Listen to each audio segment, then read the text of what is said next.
бүхэндээ энэхүү бичлэгийг үзэж буй өглөө өдөр оройны бүр шөнийн мэндийг хүргэе. Үл таних бүсгийн та бүхэн энэ удаагийн дугаараар 1 секундэд дэлхий дээр юу болдог талаарх сонирхолтой мэдээллийг хүргэхээр шийдлээ.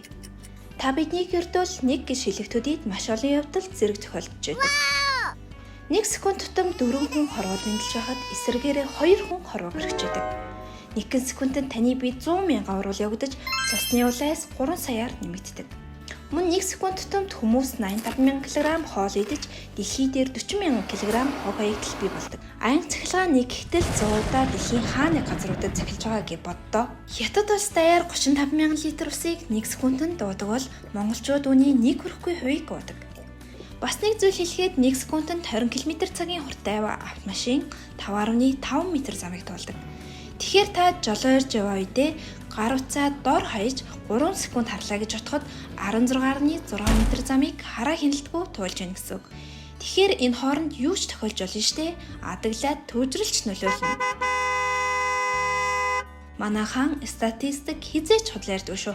Дараагийн дугаараар уулзлаа. Түр баяртай.